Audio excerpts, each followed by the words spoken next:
Hi, everyone. Thanks so much for coming back for part two of our Building a Next Gen Marketing Agency. Our workshop is all about positioning your agency for success, no matter what's going on in the industry. Let's jump into today's topic for a minute. Today's topic is future of work.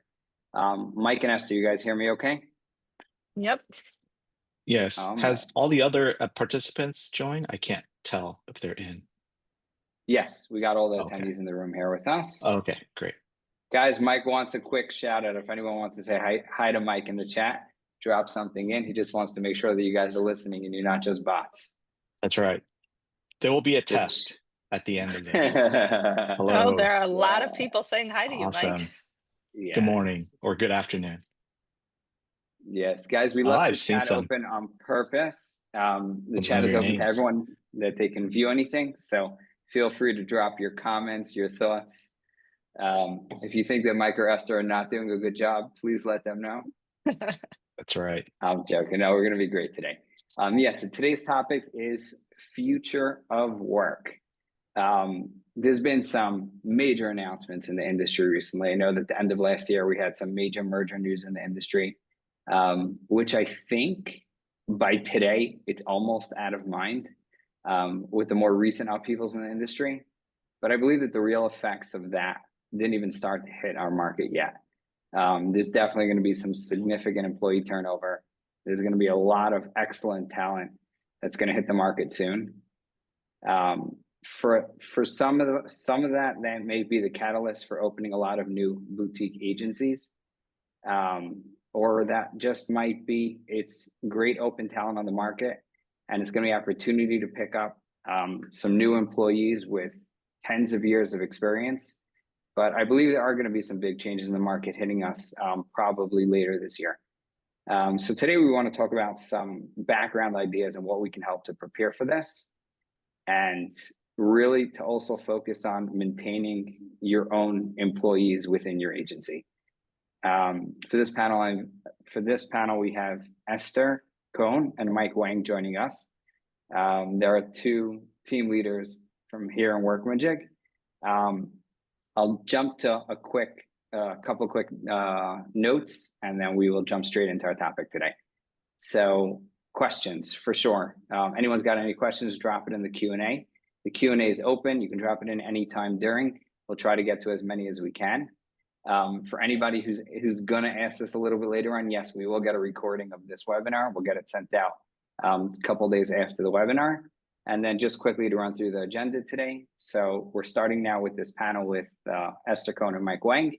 We'll run for about 45 minutes. We'll have a couple minutes of break. You guys can either hang out with me here in the room, or you can go and grab yourself a coffee. Right after that, we're going to jump into our second session. Our second session is going to be with Tobias Wolf and Teresa Quintero from Avid Exchange. They're going to discuss implementing AI and automation to your agency finances. Yeah, so let's get started. Why did I invite Mike Wang and Esther Cohen to jump on with us today? Aside from them being the leaders of my team, and I love working at Workamajig. That's a hard line to say. I'm not just saying that because I'm in a Workamajig webinar, but honestly, it's a great office to work on. And that doesn't just make my life easier, but that makes the company altogether more comfortable. And when we want to get to dollars and cents, that makes our employee retention rate at Workamajig way above average. Just so I'm not just talking words, I checked it up today. The average employee at Workamajig has been working with us for over 10 years. Am I right about that, Mike? Yes. Yes. It's probably even higher on the support team. That's true. Yes. Yeah. Yeah. We have folks that hit 18. Wow. So we definitely know that good company culture always starts from the top. They're doing something right, both Mike and Esther, and that's why I invited them to talk to us about that a little bit today. Mike, would you mind to jump on and introduce yourself quickly? Yes, I'm Mike Wang, Director of Training and Support. I've probably have met most of you at boot camps, emails, talked to you guys on a one-on-one basis. I hopped on the call this morning because Ruben said there would be donuts, so that's why I'm here. I'll turn this over to Esther. Hi, everyone. I'm Esther Cohen. I'm the director of the marketing team here at Workamajig. I've been here for 11 years, I think coming up this week or something. And yeah, it's wonderful to be a Congratulations. part of the Workamajig family. Yes. For sure. Awesome. All right, Mike and Esther, I got a whole bunch of questions for you guys. Let's If do anyone in this. the audience has any questions they want to throw in, definitely, guys, feel free to throw them in. I'd love to blindside them with questions that they were not expecting. So that would be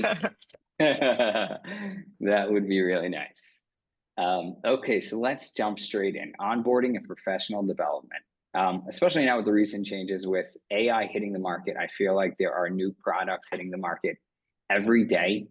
Not specifically new major products, but a lot of new smaller products that we've been using in our daily lives. Do you feel like onboarding and professional development is more important now than ever? And why is that? Mike, you want to start us off? Sure, I'll jump in. I know a lot of you guys have asked me what's Workmagic's plans for AI and those kind of things. Well, the reality is kind of like what Ruben said, the AI landscape is ever changing. It's very fast, right?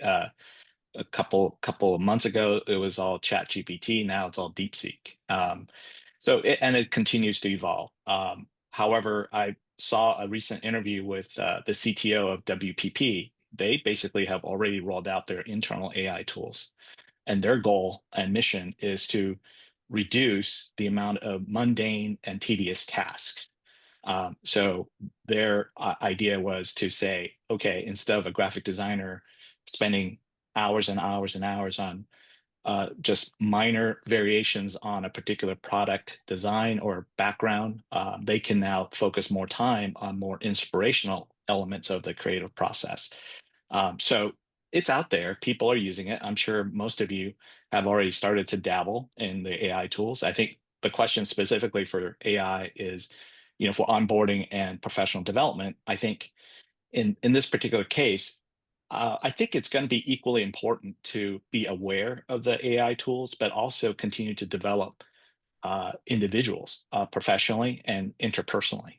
So there are certain things that I believe AI tools are great at, but it's definitely not a substitute for face-to-face meetings, personal one-on-one coaching and development of getting a new hire sort of indoctrinated in your culture, or feel have that particular, maybe a mentor idea, or partnering with a more seasoned person to kind of alleviate any sort of anxiety or stress or frustration of being part of a new team, right? As well as ongoing personal professional development efforts. I think in the end, you have to keep up with what's going out there in the industry.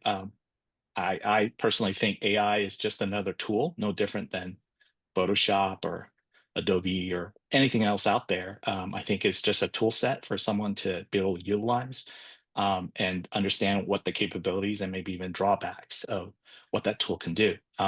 So I think they're going to be equally important. I think AI is going to help, in my opinion, reduce the amount of mundane tasks for onboarding a new person, like maybe getting them through the complex, HR requirements or company policies and those kind of things so that they can quickly get up to speed and summarize, what is my PTO policy or those kind of things, and then be able to have more time with the individual one-on-one of coaching and development to get them on board on the team. Cool, awesome. One quick thing for you, Mike, before we jump to Esther. You mentioned in-person, face-to-face. I know that your team is primarily remote. How do you Yes. manage that face-to-face meetings?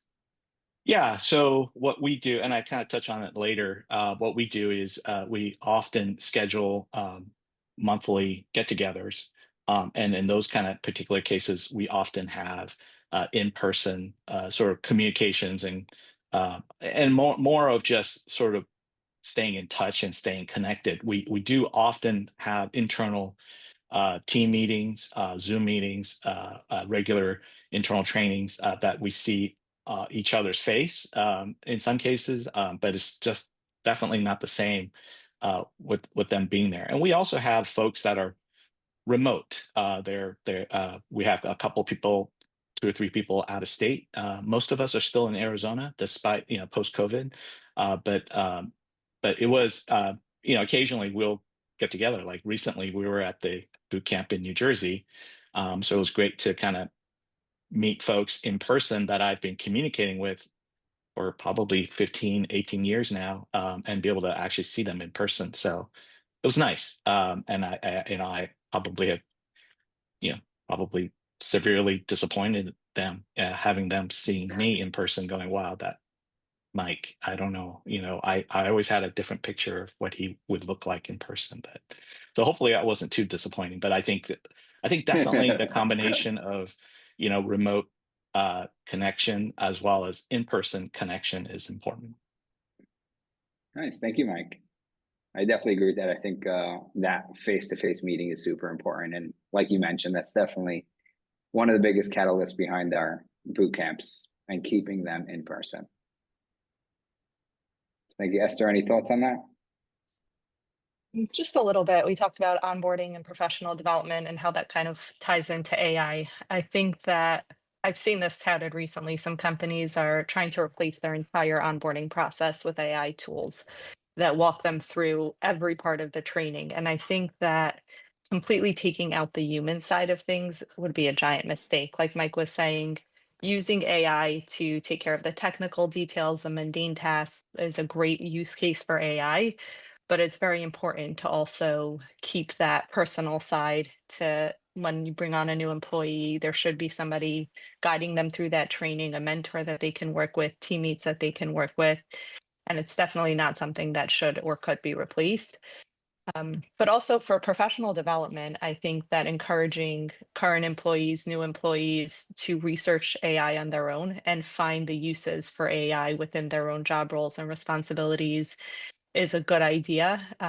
Nobody knows better than them, right? How it would help them, what would actually work. And here on the marketing team, we've definitely been encouraging everybody to try things out, play around with it, and to share whatever they learn with the rest of the team. If you found that AI is helpful in a specific way, we can all learn from that. But it's definitely something that we encourage for professional development. Gotcha. Nice. Thank you. All right. Awesome. Let's move on. What is the most memorable element about a positive onboarding, or professional development experience that you've had it yourself? I'll start. In the early days of Workamajig, I'd been here longer than the word Workamajig, apparently. We started the company as creative manager with the product called Creative Manager Pro. And in those early days, it was just a handful of us trying to manage everything that's needed for a small software company to grow, while sort of sustaining and supporting our clients.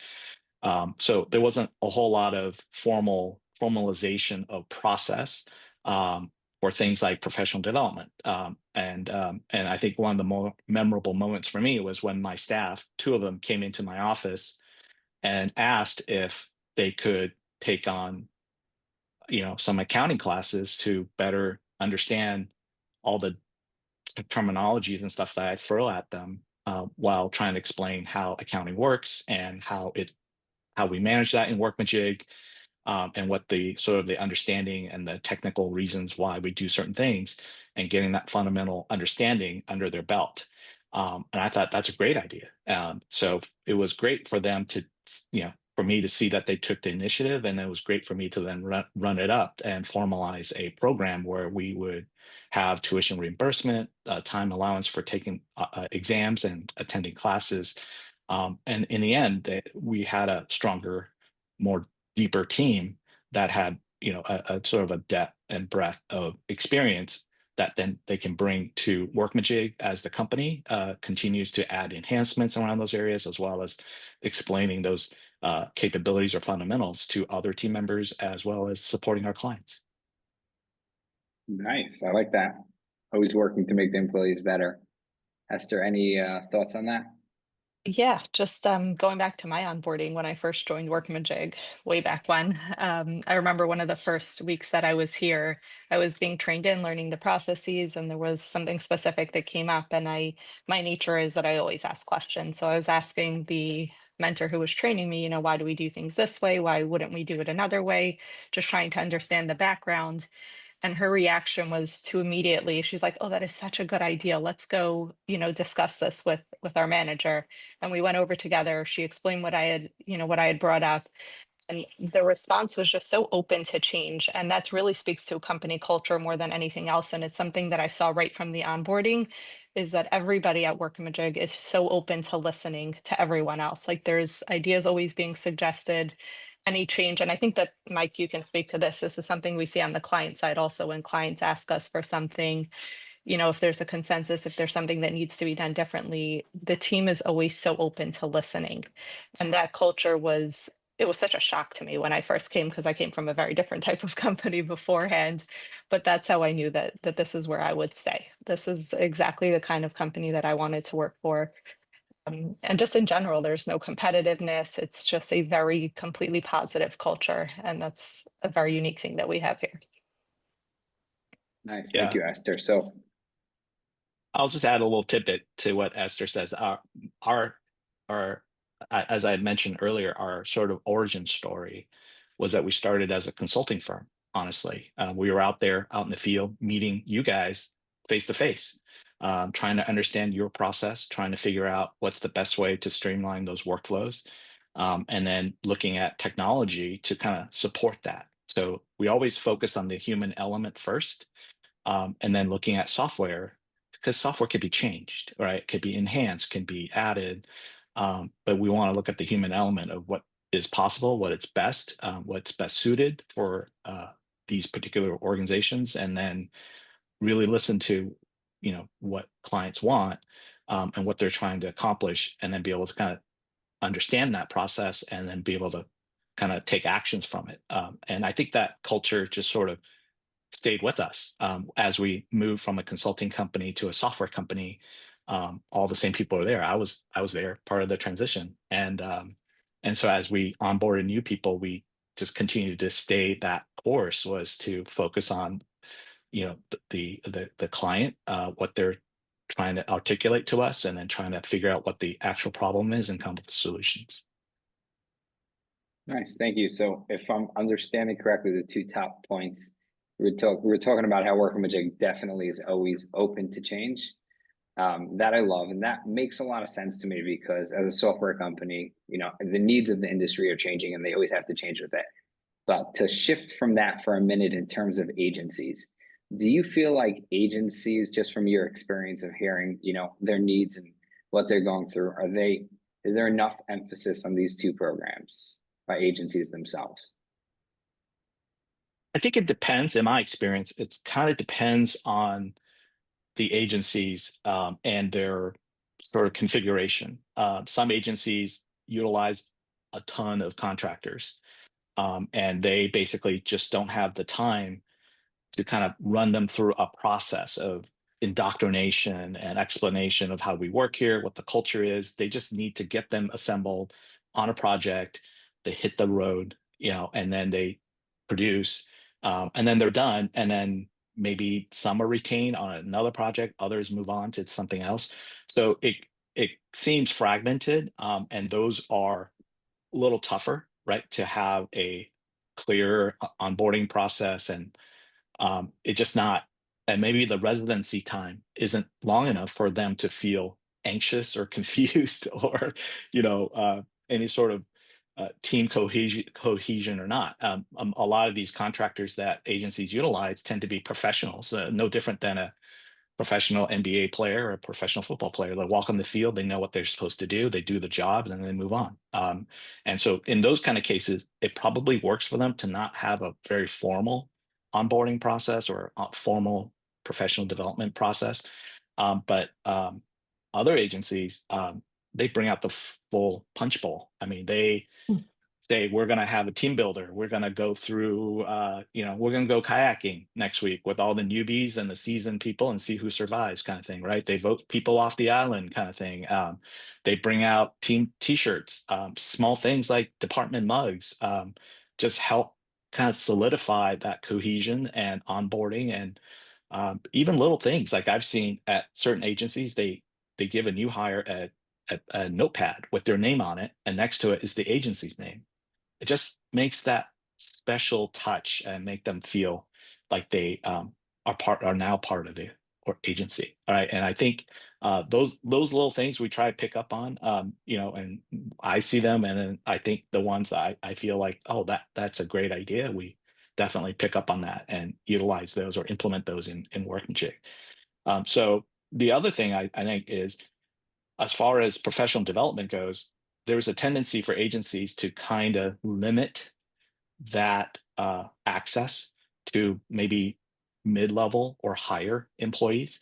For us, we actually route that to everybody. So new and old alike.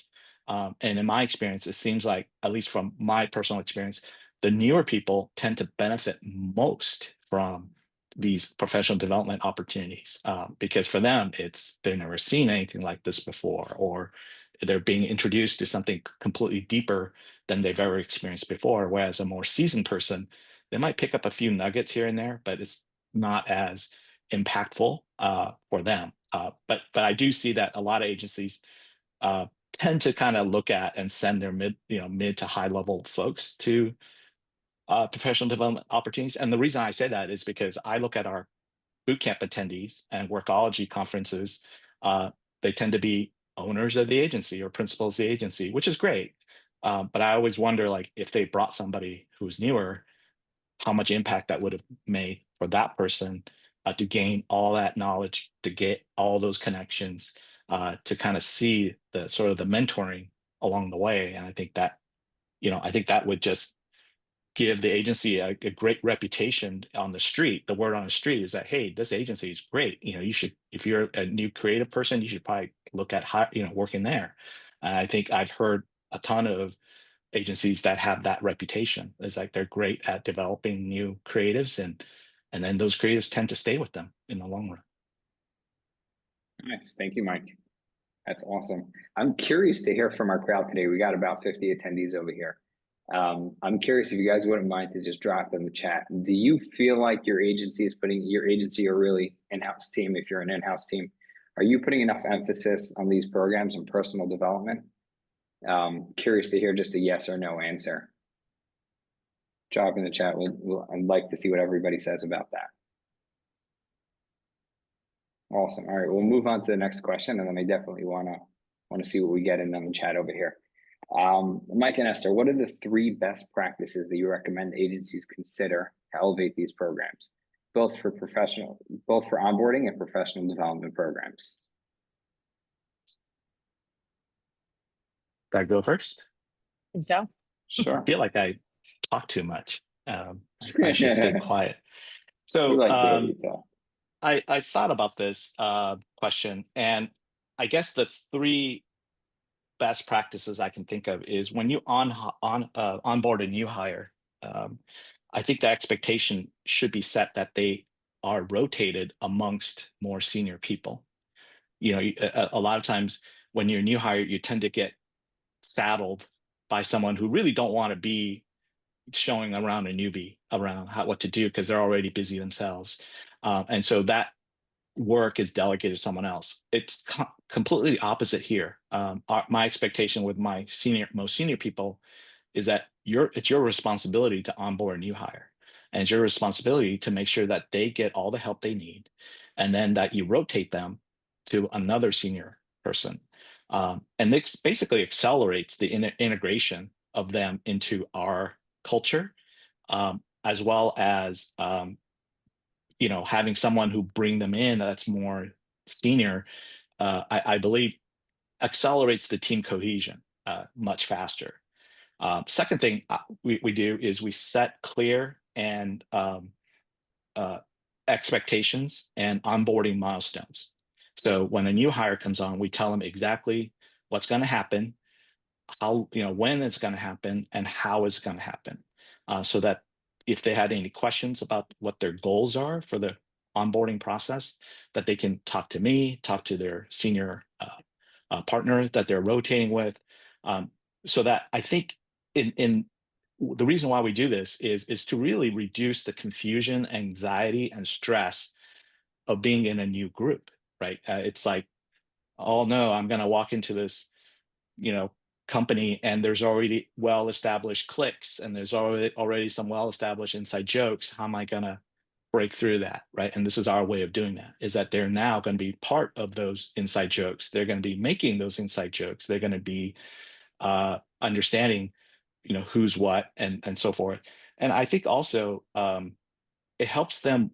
I think you touch on this later about finding who they can best match up with or relate to, right? So that you're not partnered with somebody who really don't uh, perhaps think the way that makes it easy for you to understand, and or have a difficulty explaining it in a way that you understand, and until they rotate and find someone else that can kind of understand where they're coming from, what the questions, what are they struggling with, so that they can have those light bulb moments. So that's number two. And then number three is, I touched on this earlier, is we purposely route all professional development opportunities to all levels. And we don't keep them to just the most senior people. We don't keep them just to new people. If it's introduction course, doesn't matter. We route it to everybody.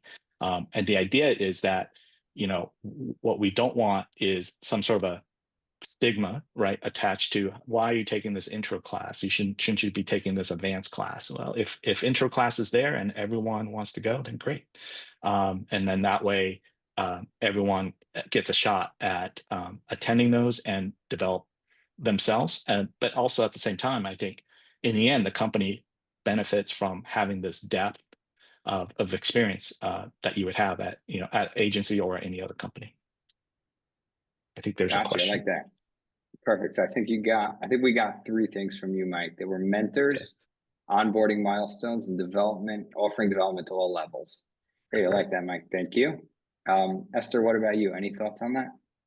Yeah, but before, I'm just going to read a comment that we have from the chat here. This is from Mandy. She said that we create a new syllabus for every employee based on their role, and also allow them internal non-billable time to meet and greet every new employee. They found that it creates a great sense of community right out from the gate and sets pretty clear expectations from early on. I love that. Mhm. I'm going to go Mandy, are you actually. guys hiring? That's That really was the neat. kind of the third thing I was going to speak to here, is that one of the things we do is we actually use Workamajig to manage our onboarding process. So we'll create a project, and we, make sure that everything that has to be covered is included in there. And that way it's a great opportunity for new employees to get to use the software, to get to know it, and to collaborate with everyone else right from the beginning. Yeah, she is not hiring right now, Ruben. I'm sorry, you're stuck with us. All right. Another thing that we do is right from the beginning, we encourage our team members, kind of like Mike was saying, to go to each other with questions. And that's everybody on the marketing team. We have different people who have areas of specialty. So we try to encourage them to talk to each other. And I think that does a great job of encouraging collaboration right from the beginning. And it really sets the tone for the way that they're going to work together always. We also, professional development is a big one, always be learning. Like if there's anything you're interested in learning more about, if an employee comes to us and asks, like, I want to learn more about this particular area or this type of marketing channel, I'm always like, do your research, find a good course, find something, good, great learning resource, and then bring it to us. And we're always happy to consider that. I think it benefits the employee and the company, right? Like it helps them develop themselves professionally and increase their skill level. And that in turn helps the company. It's like a win-win all around. Let's see And here. Julie just added that they also do follow-ups or touch base with new employees for the first 6 months. Mhm. Wow, I love that.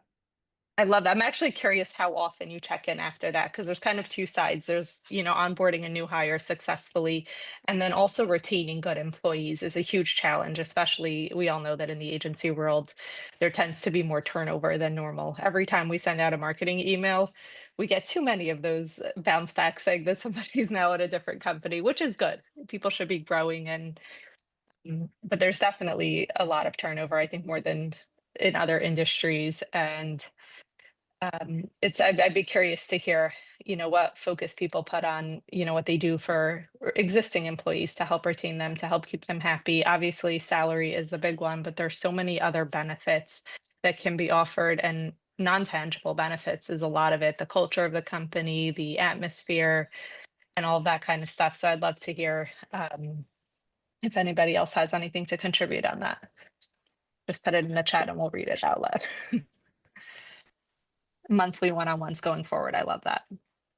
That is neat. That's like a great benchmark once a month to get back into it and see And what's so many going in. people, so often people commit to that, but can't actually carry it through. So I love that, like, regular check-in, I think is amazing.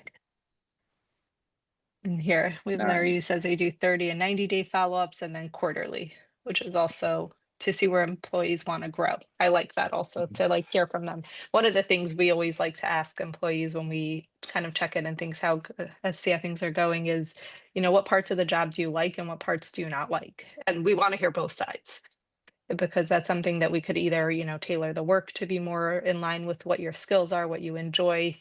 I think it's so important for that to be a part of the focus and to hear that feedback and, what would you want to do more of this year or this month or this quarter? And that's, will help you focus in that direction. Let's see here. They said they're completely remote. So they have an annual week-long retreat. That is so nice. You check-ins with everyone, and then 6 month to more formal set of check-ins. And this is kind of what Mike was speaking to earlier is, setting clear expectations, which means that everybody knows what they need to be focusing on. And it just gives them clear direction, which is awesome. Awesome. Now, question from the audience for Mike and Esther. Maybe a cultural reason, but how did the leadership decide to make this shift to this more inclusiveness with new hires? I can't answer that myself because it definitely was there before I joined the company. I'm at Workamajig about 3 years. So it seems like it's something that's been older than that, but what caused to make that shift?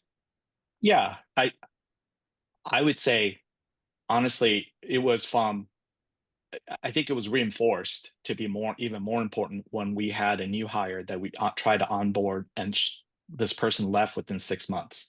And during the exit interview, when I talked to this person, they felt they were excluded from team meetings, or could not ask for help, and they felt sort of confused and kind of left to kind of fend for themselves. And they had these milestones that were upcoming that they felt they could not meet, and so without with under those kind of conditions. So of course I was really disappointed and upset, right? So I called an all hands meeting. I went over exactly what happened here, and in the end I explained that this is actually to the team's detriment, because that was going to mean there's now more work for all of us that are remaining, and that the company now has to spend more time interviewing and qualifying candidates, and then hiring a new candidate and run through this whole process again. So we had that one experience and never had that experience again. So I think having gone through that, I believe would be the cautionary tale, right? To tell leadership, I had to go, in front of our president of the company and explain what happened, that I'm just about to cost you another $2,000 or $3,000 to replace this new hire, and we just didn't do a good job. We did not, come together as a team to help onboard this new hire, and we failed, and that's going to cost the company some money, but also cost the team more work in the end. So I think that really, I know maybe that's the explanation, but from having that personal experience, I could tell you that I made that very clear to the rest of the team why this can't happen, for those reasons. And I think ever since then we've been very, cognizant of that and very aware of why we should have a successful onboarding for new hires.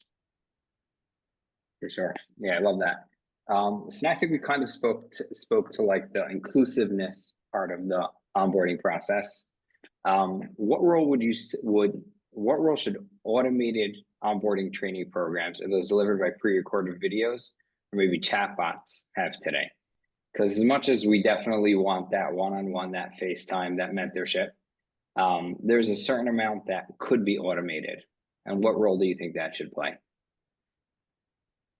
Yeah, I think we have internal training modules that we run through from our that are provided to our HR department. I think the best ones are the ones that are trying to cater to uh, ever changing, ever challenging topics, like how to avoid or spot phishing scams, right? So we are always a target because you guys have valuable data. And so we're always trying to get ahead of what are these scams look like?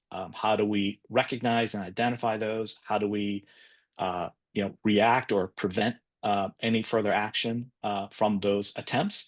And they come pretty often, right? There's the scams continue to change or evolve, and then new curriculum is then put out and then sent to everybody to do.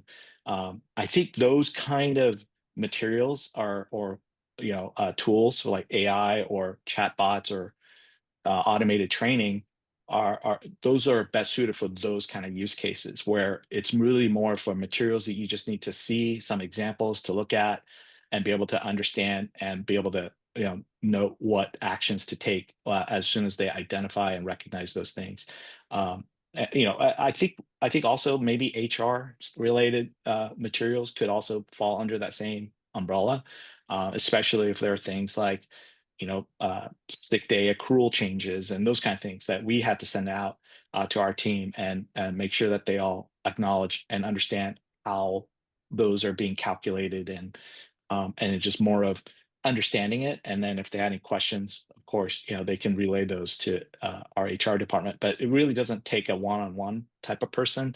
And then that way, as people go through those automated training, it gives us more time actually to answer those very specific questions or personal questions case by case, in that respect. And so I think AI tools and AI automated training would save on those more mundane tasks, and giving us more time to do more interpersonal interactions.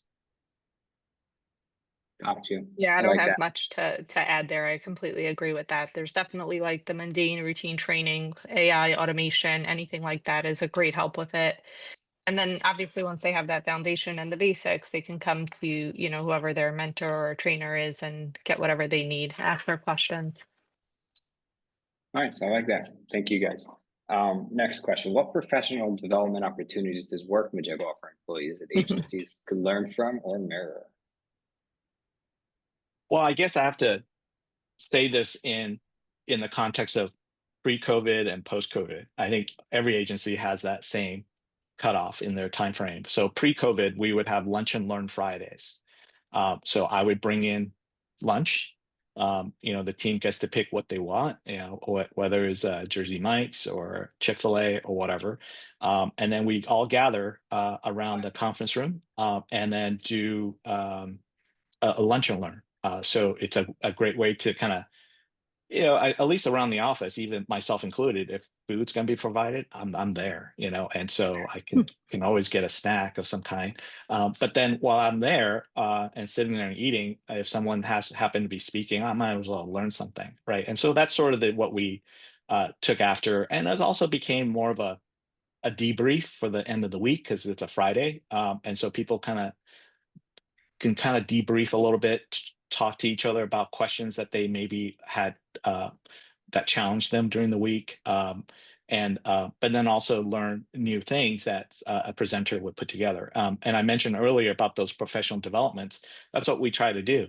So if we had a person that went to a conference and learned more about, let's say project management for agencies, they would come back to the lunch and learn and explain that to everybody, do a quick presentation of what was discussed, what was the outline, what are the main points, while we, munch on some Chick-fil-A nuggets or something. Now, post-COVID, it became more challenging because we're all remote. So we still do Zoom meetings internally what we call train the trainer type of calls. We record those because not everybody can make them because everyone now is on a different schedule. But then we also then make a point to schedule luncheons regularly, so that we'll have once a month, we'll have a group lunch, so that we can kind of get together and kind of blow off some steam. I think the next one we're trying to do is to do some miniature golf in Scottsdale.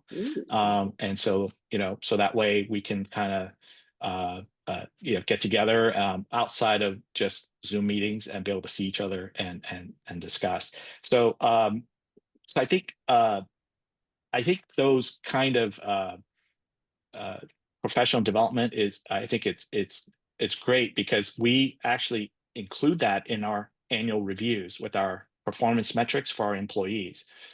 We don't just look at, how many clients are you managing? What is your average satisfaction rating from your clients? And how many of your clients are references for you? But we also look at how many of these special projects have you participated in, like going to the boot camp, presenting at the boot camp, but also how many professional development opportunities do you take advantage of and presented those, right? And so it's a way for our folks to potentially earn more, but also in the end, the company becomes more valuable having those folks with deeper experience and deeper understanding of the agencies.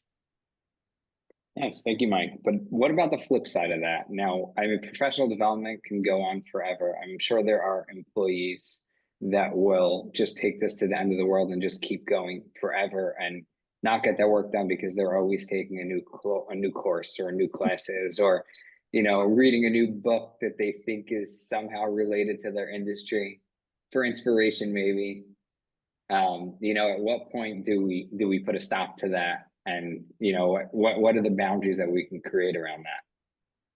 Yeah, I think in the end we do set a budget, and so it's not like a unlimited blank check. And I do make that known to folks that we have a budget to send X number of people this year. And the first, I think we talked about this before the webinar started. Like the first people to you know, rock, paper, scissors wins, get to go.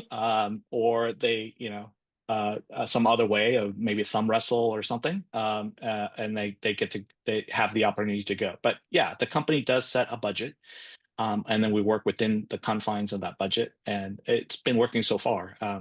Generally, what we try to do is, sort of, I think it's just more of a innate culture here is that the more seasoned folks who've been to something similar will probably just say, "Oh, I've been to something like this already. Let's give this spot to someone else who's never seen this before." They would get more impact from attending than they would. So I think that just generally plays out that way. So budget, and also the folks themselves know what seats they would want and what seats they don't need, that they would rather have someone else benefit from that. Got you. Thank you, Mike. And one more question for you and Esther, and then I have one question for the audience over here. So looking ahead to the next 3 to 5 years, how do you see onboarding and professional development evolving in the marketing agency? Meaning, what new elements might become essential?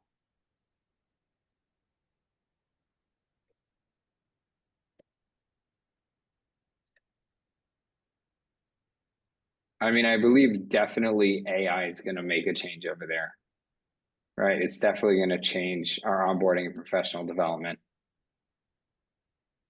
Did you want me to answer first, or was that for Esther? Either one of you.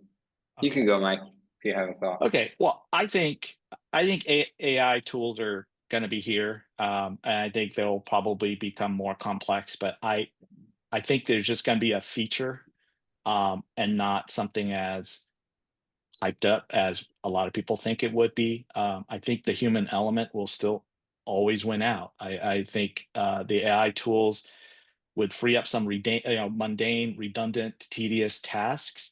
But in the end, it's going to be basically what it does is it frees up the creatives to truly be more inspirational for their creative work, and that only humans can actually be inspired to do. I don't think AI can be inspired. I think it can digest information and provide it in a sort of a summary or analytical way, but in no way can I believe that it would be able to be inspired from some music or some smell or some food to go, wow, okay, I got it. I got this idea for this creative piece.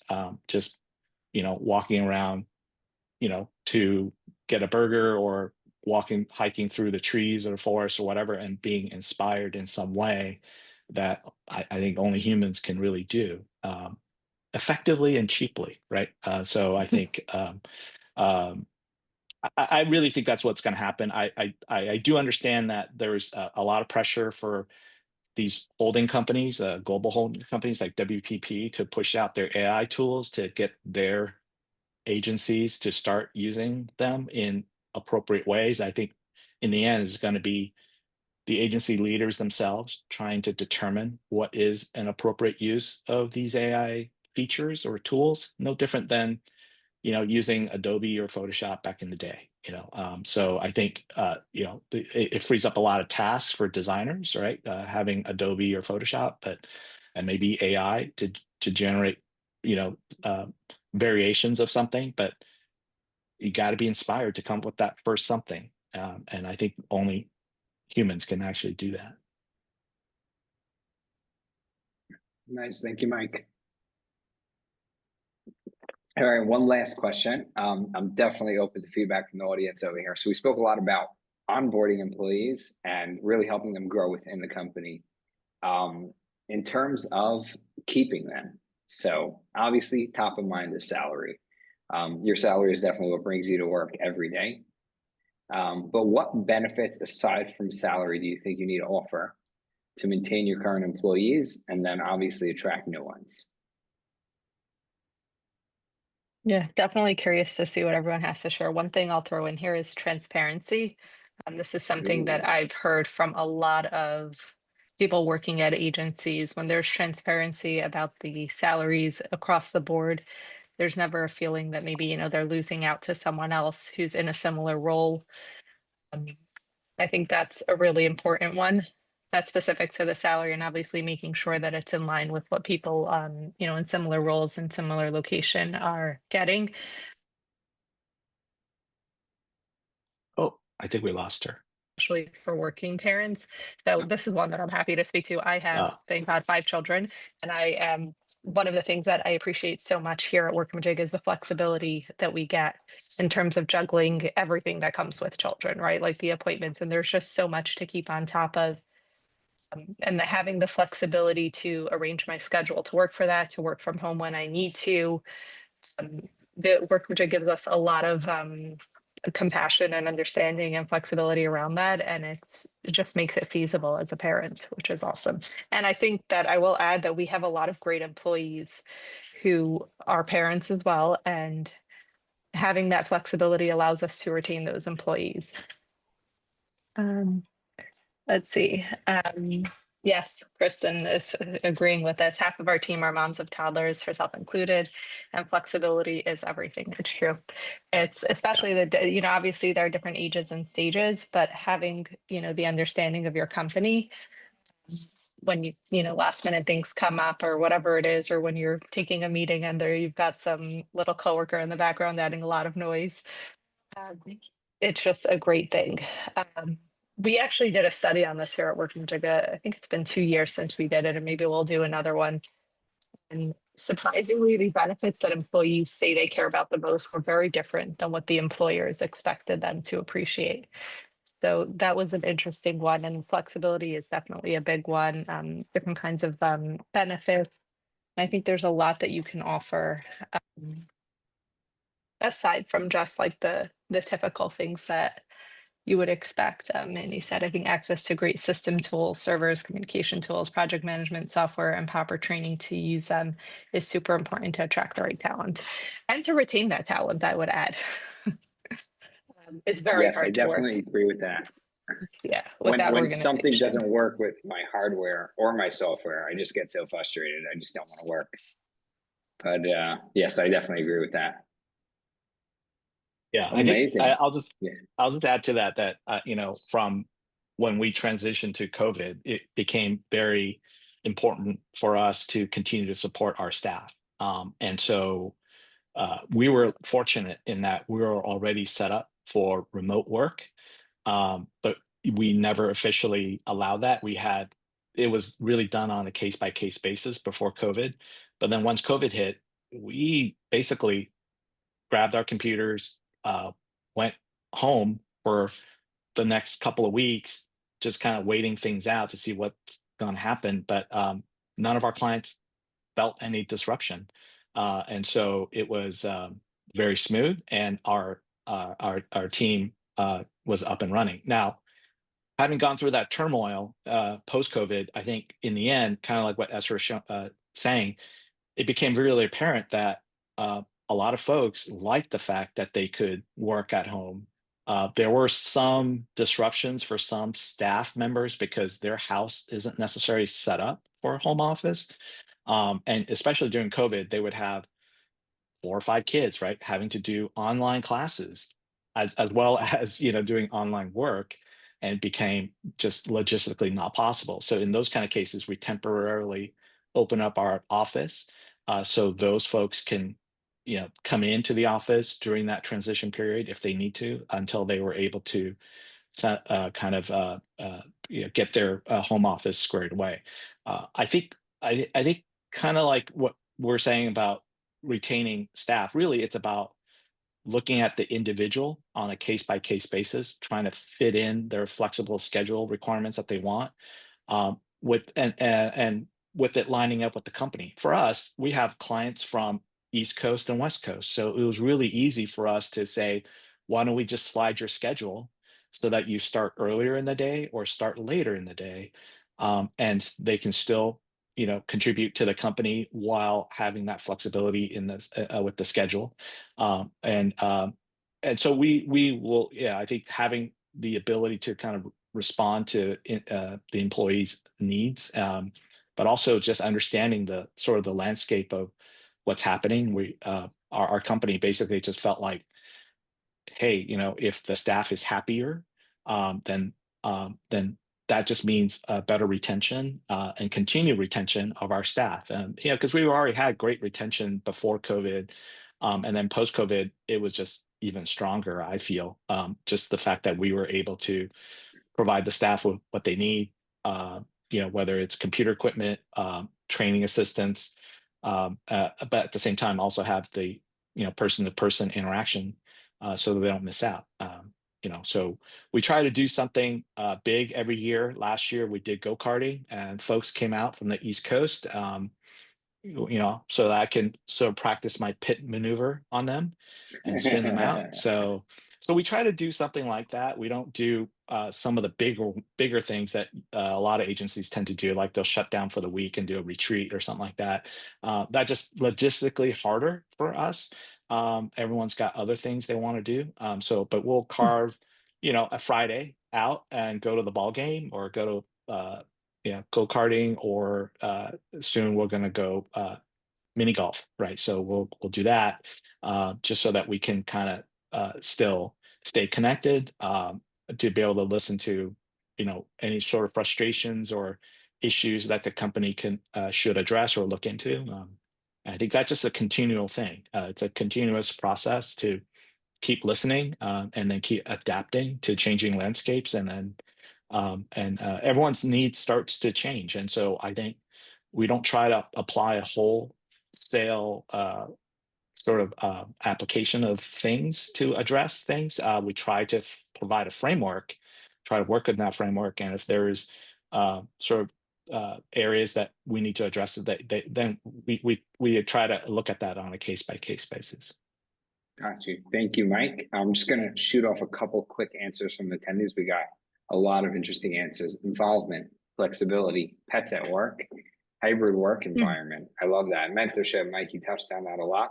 Full bar in the office, and employees really like the once a month happy hours. Wow, I definitely want to invite to that. Employees here to explore areas of interest professionally, to grow what they know. That's awesome. Engage in something brand new. Ongoing training, development. That's awesome. Collaboration. Yes, I definitely agree. For me, collaboration is super important. And to take their opinions and make decisions based on their opinions. That was awesome. Thank you, Mike. Thank you, Yeah. Esther. Sorry, we're closing out quickly.